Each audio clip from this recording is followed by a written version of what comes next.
Australia ২০২৬ সালে দক্ষিণ পূর্ব Asia থেকে শিক্ষার্থীদের ভিসা দেয়া বাড়ানোর ঘোষণা দিয়েছে।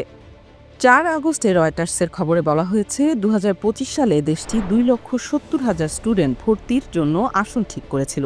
২০২৬ সালে তা বাড়িয়ে করা হবে ২,৯৫,০০০, অর্থাৎ বিগত বছরের চেয়ে অতিরিক্ত ২৫,০০০ শিক্ষার্থী ভর্তি নেবে অস্ট্রেলিয়া। অতিরিক্ত সেসব শিক্ষার্থীদের নেওয়া হবে দক্ষিণ পূর্ব এশিয়ার দেশ বাংলাদেশ, নেপাল, ভারত, ভিয়েতনাম, কম্বোডিয়ার মতো দেশগুলো থেকে।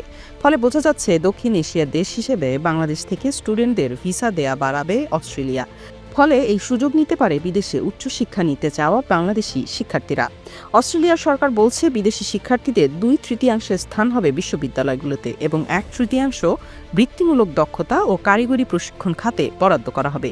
এবিসি নিউজকে দেশটির আন্তর্জাতিক শিক্ষা সহকারী মন্ত্রী জুলিয়ান হিল বলেছেন, দক্ষিণ পূর্ব এশীয় দেশগুলো যারা অস্ট্রেলিয়ার প্রতিবেশী তাদের সেরা ও মেধাবী শিক্ষার্থীদের ভর্তির সুযোগ দিতে হবে, কেননা এটি অস্ট্রেলিয়ার ভবিষ্যৎ সফট পাওয়ারের জন্য গুরুত্বপূর্ণ। কেবল সফট পাওয়ার অর্জনই নয়, বিদেশি শিক্ষার্থীরা অবদান রাখছেন দেশটির অর্থনীতিতেও।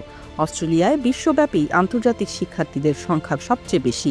তাদের দেওয়া টিউশন ফিস সহ এ খাত থেকে ২০২৪ সালে ৫১ বিলিয়ন অস্ট্রেলিয়ান ডলার বৈদেশিক মুদ্রা আয় করেছিল দেশটি।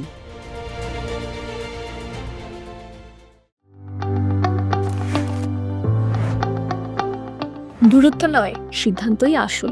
বাংলাদেশ বা যুক্তরাজ্য, আপনি যেখানেই থাকুন, ব্রিটিশ উচ্চশিক্ষায় নির্ভরতার নাম এডুকেশন পাথফাইন্ডার ইউকে। যুক্তরাজ্যে আপনার পছন্দের বিশ্ববিদ্যালয়ের অফার লেটারের নিশ্চয়তাই আমাদের প্রতিশ্রুতি। হোম স্টুডেন্টদের স্টুডেন্ট পারমিট কিংবা আন্তর্জাতিক শিক্ষার্থীদের ভিসা সহায়তা, প্রতিটি ধাপে আপনার পাশে থাকবে এডুকেশন পাথফাইন্ডার। স্বপ্ন দেখুন, আমরাই পথ দেখাবো। Education pathfinder UK. বিস্তারিত জানতে হোয়াটসঅ্যাপ করুন।